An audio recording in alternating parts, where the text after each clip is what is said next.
मित्रांनो, मी सोमनाथ गावाई, नवीन व्हिडिओमध्ये आपलं स्वागत आहे. तर आपण आज आलो आहे वाघेर या ठिकाणी खास व्यक्तीसाठी भेटण्यासाठी. आणि ते त्यांचा एक काळ होता, मच्छिंद्र मामा गणाचार्य यांनी अक्षरशः काही वर्षापूर्वी आपल्या महाराष्ट्रामध्ये त्यांच्या संभाजी ठेक्यावर त्यांनी असा धुमाकूळ घातलेला होता.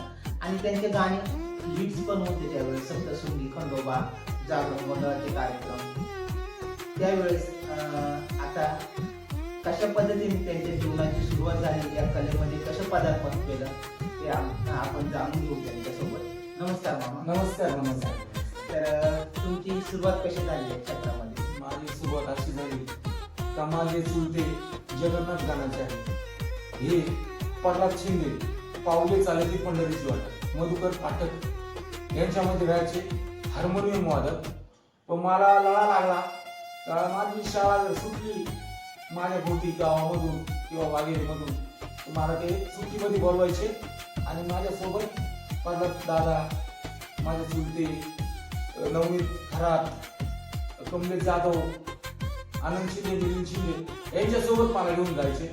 मग मी ना हार्मोनियम बकवावर यायचो आणि त्यांच्यासोबत जायचो लोकांनी निघून. मग तेव्हा मी त्यांच्यासोबत बघितलं त्यांचं आयला काय. मग नंतर मी जातीवंत गोंधळीच होतो. माझे पप्पा म्हणायला लागले, बाबा अरे आपल्याला जेव्हा देणगी देईल या मग गोंधळ कर. मग मी तेव्हापासून गोंधळी झालो. मग जागरण बघायला मी सुरुवात केली. सुरुवात केल्याच्या नंतर मग मी आहे ना परत पुन्हा सुमित कॅसेटला एक माझी लाडाची सप्तशृंगी कॅसेट काढली. अर्ध्या पिठाच्या काही सप्तशृंगी आई सुमितला गायली, पुन्हा विनसला गायली, प्रिझमला गायली. अशा कॅसेट मी काढीत इथपर्यंत आलो. आणि त्यानंतर माझं जागरण गोंधळ मी चालू केलं. त्याच्यानंतर माझ्या मुलीला मी जन्म दिला.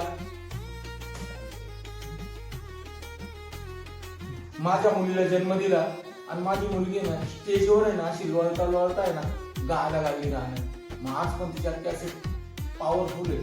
साखरपुडा, हळदी, लग्नगीते, टांगा घोडे हे पूर्ण तिचे कॅसेट आहेत. आणि आज माझी मुलगी मी डॉक्टर बनवली, माझा मुलगा पण चेन्नई.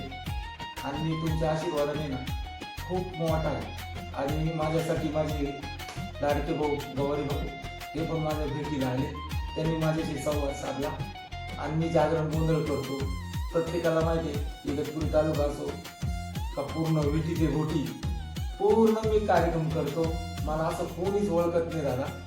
पण आज माझे भाऊ माझ्यासाठी गप्पा गोष्टी करण्यासाठी आले इथं. तर मामा, तुम्ही तुमचा जीवन प्रवास तर सांगितला, पण असे पण जीवनामध्ये काही चढ उतार आले असतील, तुम्हाला कार्यक्रमाला जायला पैसे नसतील किंवा खूप हालाखीचे प्रसंग असतील, तर ते तुम्ही एखादा प्रसंग तुमच्या लाईफ मधला? माझ्या लाईफ मधला प्रसंग का मी ज्यांना दाखवलं मला भेटला शाहीर बाळासाहेब भगत.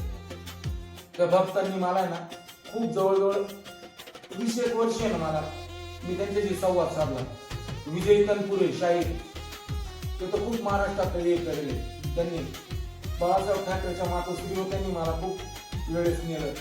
पण मी ज्यांची ओळख सांगितली ना, पण त्यांनी आहे ना ते पुढे गेले आणि मी मागे राहिलो. ते म्हणतात ना मासे खाऊ घालवा पण डोळ राखून. म्हणजे आजच्या काळात आपण जे रसिक श्रोत्यांना बघू शकता, तर एखादा कलाकार पुढे गेला आणि तेच पुढे गेले आणि बाकीचे कलाकार मागेच राहिले, असा प्रसंग मामांसोबत आला. असं सोबत म्हणजे असे कित्येक कलाकार आहेत का जे म्हणजे समोरचा पुढे निघून गेला आणि मागचा तो मागेच राहिला. तर असं मामांसोबत झालं. तर असा प्रसंग त्यांच्यासोबत झालेला. मामा, तुम्ही तुमची परिस्थिती त्यावेळेस कशी होती? माझी परिस्थिती ना खूप हालाखीची होती त्यावेळेस. कारण घरामध्ये रेशन नसायचं, काय नसायचं. पण मी कसं तरी शिकलो. तर मला 10वीला जायला ना 500 रुपयाची फी सुद्धा नव्हती जागा, हे पण सांगतो. पण त्या टायमाला ना मी आसुरीला परीक्षा राहायची. तर मी आहे ना 9वी सोडून दिली. 10वीची परीक्षाला गेलोच नाही, खूप हुशार असताना. कारण पैसेच नव्हते माझ्याकडे. पण मी असं सांभाळलो, इगतपुरीला गेलो, वडेपावचे दुकान टाकलं. वडेपाव विकायचं लोकल मध्ये, ट्रेन मध्ये. पूर्ण विकले ते. आणि त्याच्यातून आहे ना मी आहे ना थोडस आयडिया केली. आणि मला वायरिंग करायची. मग वायरिंग शिकलो की नाशिकला जाऊन गजानन टेक्निकलला. मग ती वायरिंग शिकलो. त्या वायरिंग मुळे आज तुमच्या याच्यावर मी मोठं झालो. आणि वायरिंग मुळे ना मी माझ्या कला क्षेत्रात आहे ना मी ज्याच्या समोर होतो ना त्यांची सगळी कला शिकून आणि मी आज आहे ना गोंधळ जागरण आहे ना खूप करतो. आणि मी जातीवंत गोंधळ तो मला सर्वात आशीर्वाद मोठा तो शाहीर बाळासाहेब भगत यांच्या सहवासामध्ये ना मी असताना मला खूप काय अनुभव भेटले. आणि आनंद दादा होते, मिलिंद दादा होते, ते तुम्हाला ओळखतातच असं काय नाही. हर्षद शिंदे माझ्यापेक्षा खूप बारीक होता तेव्हा. मी त्याच्या पलीकडे मी कार्यक्रम केले असं नाही, पण ते मला खूप ओळखतात. यांचा आशीर्वाद आहे मला. तुम्ही कॅसेट काढल्या त्यावेळेस आता आम्ही जे प्रत्येकाचा जो काळ असतो बरोबर त्यावेळेस तुम्ही कॅसेट रेकॉर्डिंगला गेल्यानंतर तेव्हा स्टुडिओ म्हटले का ते फक्त मोठमोठे शहरामध्ये असायचे बरोबर. नाशिकला, मुंबईला आणि पुण्याला असे त्या ठिकाणी त्यावेळेस कॅसेट हे होतं. पण तुमच्या वेळेस अजून जुनं गेलं तर काय हे होतं? माझा पहिला प्रसंग म्हणल्यानंतर उत्तम गायकर यांनी मला फोन केला. तर मी पुण्यात होतो माझ्या बहिणीकडे. त्यांनी फोन केला मला मच्छिंदर तू दादर मध्ये ये काही वेळात ये. तर उद्या कवी तुम्हाला माहिती आहे ना प्रकाश पवार म्हणजे दाताचं दातून घ्या कोणी. मग त्यांचे मी 4 गाणे रेकॉर्डिंग केले. तर ते ना माझा महालक्ष्मी दादर डीएल स्टुडिओला मी पहिले गाणे गायलं अर्ध्या पिठाच्या खाली सप्तशृंगी आहे. कारण ते रेकॉर्डिंग ते जे स्टुडिओ होतं दादा ते पहिले गाणे ना श्रीदिवाले साई बाबा ते पहिले ना लता मंगेशकरनी गायले. पण सुरेश वाडकर तरी तो स्टुडिओ केवढा असेल? तो स्टुडिओ एवढा होता. एवढाच होता. एवढा आपण बिल्डिंगला आणि त्याच्यामध्ये सगळे कोण कोण आलेले त्या स्टुडिओला? त्या स्टुडिओला सुरेश वाडकर, अजित कडकडे, भीमसेन जोशी, लता मंगेशकर, उषा मंगेशकर, आशा भोसले, शकुंतला जाधव, विजय Sartape, Anand Shinde totally live programme सगळे लाईव्ह लाईव्ह. त्यावेळेस एका कॅसेटचा खर्च 80 ते 90,000 आपल्या मनात. एक कॅसेट काढायची, एक कॅसेट आणि त्याच्यामध्ये 5 गाणी असायची. बिलकुल नाही. मग त्यापैकी ना आम्हाला फक्त ना 10,000 भेटायची एक गाण्याला. वाजून द्यायचं तुम्हाला, वाजून घ्यायचं ट्रॅक बनवायचा आणि 10,000 रुपये भेटायचे. आणि गायकाला किती भेटायचं? गायकाला 10,000 रुपये भेटायचे. आणि तुम्हाला गायकाला 10,000 म्हणजे रुपये. गायकाला 10,000 रुपये दिले तर मग 3,000 रुपये तुम्हाला ढोलकीवाल्याला? नाही बिलकुल नाही. मग सगळं कंपनीचं. कंपनीचं तुम्ही मालक आहेत ना तुमचं. मला फक्त गायकाला 10,000 रुपये भेटले. विषय संपला. मी तिथून बाहेर निघायचो, सही करायचं, नीट निघायचं. सही करायचं, नीट निघायचो. का त्या गाण्याचा माझा काही संबंध नाही. तुम्ही कुठेही ते गाणं वाढवू शकत नाही. ऍग्रीमेंट. मग त्याच्यामुळे ना मी त्याच्या पलीकडे काहीच केलं नाही. आता पण आहे ना मी रेकॉर्डिंग करीत नाही, मी लाईव्ह कार्यक्रम करतो. आणि काही नाही ना आता त्यावेळेस जो पूर्वीचा काळ होता कोणती गोष्ट करताना ऍग्रीमेंट असायचा. हो. तुम्हाला काय वाटतं आता ते पोरं गाणे रेकॉर्ड करतायत त्यांनी ऍग्रीमेंट करावा का नाही? मी काय होतो माहिती का, माझं होतं म्हणण्याचा उद्देश कसा आहे तुम्ही स्टुडिओ टाकलाय, गरज मला आहे गायला, मी तुम्हाला 2-4 हजार रुपये द्यायचे मी स्वतः, तर माझं नाव रोशन व्हावं म्हणून. बरोबर. म्हणजे मीच पैसे द्यायचे आणि तुम्ही माझं गाणं व्हायरस करून टाकायचं. तर बाबा मला फक्त खूप तेवढाच आनंद आहे तर बस माझं गाणं व्हायरस झालं बस. पण लाईव्ह कोणाला जातात स्टुडिओवाल्याला चॅनल असं केला जातात. बरोबर केलं जातात. त्याच्या पलीकडे काय बोलणार. पण त्याच्यापेक्षा आहे ना मी गाणेच बंद करून टाकले स्टुडिओला आले. मला तुम्ही त्यासाठी वाले हे पैसे द्यायचे पण आता मलाच पैसे देऊन मलाच गायचं मी कसं मोठं. आता सुमितवाला काय म्हणत असेल त्यावेळेस 10,000 रुपये द्यायचं सुमितवाला म्हणत असेल भाऊ आपल्या तुम्ही पैसे खर्च करा आणि गाणे आमच्या बिलकुल ते आम्हाला बोलवायचे. हा. आमचं गाणं जर असलं तुम्ही गीतकार आहे हा. आता माझे प्रकाश काका आहेत हा. ते आता नाहीये, हा. ते हयात आहे. हम्म. त्यांचे गाणे खूप आहेत. हम्म. दाताचं दात बोलण्याचं कोणी, हा. बाबू टांगेवाला, हा. बाप जैसे ज्याचे कर्म तैसे हा. फळ देतो रे ईश्वर, असे त्यांचे खूप गाणे आहेत. हा. खूप लोकगीत हा. आपले भरपूर अभंग वगैरे पण आहे ना. हा. ते लोक मी सुद्धा माझ्याकडून ना मला 10 गाणे मी गायले ना, हा. तर त्या कवीने सुद्धा माझ्याकडून पैसे घेतले. तो मला 10,000 भेटले ना, मी 10,000 घेतले ना तरी पुन्हा ना प्रकाश काकांना 2,000 रुपये दिले. त्या काळात 17 वर्षाच्या काळात माझ्या आद्यापीठाचे काही सप्त सुरू झाले. पण ते लोक आम्हाला पैसे द्यायचे आणि ते व्हायरस करून द्यायचे. मग त्याचे ते कॅसेट विकायचे. बरोबर आहे? त्यावेळेस शेवटचा मला तर आठवते आमची बँक पार्टी पण होती त्यावेळेस 2007 नानांची जयंती. तर त्यावेळेस तुमचे ऑर्केस्ट्राचे कार्यक्रम गणबाई गाणं ते साखराबाई त्या काळी हो, त्यांच्या सोबत पण काढली मी कॅसेट. साखराबाई अर्धा पिठाच्या काही शब्द सुरू झाले ना, मग 2 मिनिटं साखर त्या काळाची होती. कोंबडी आणि माझ्या मग ते आराधांचा मेळा. मग त्यांचे ते पण काढले कॅसेट, त्यांच्या सोबत पण मी कॅसेट काढली. तुम्हाला सांगतो विजय सातापे बरोबर काढली. गाजर नाव रीतीवाला नावाला पाहिजे, शकुंतला जाधव, शेतीवाला नवरा पाहिजे. हा? म्हणजे ते खाणं जगदीश जगदीश पाटील बरोबर सुद्धा काढली.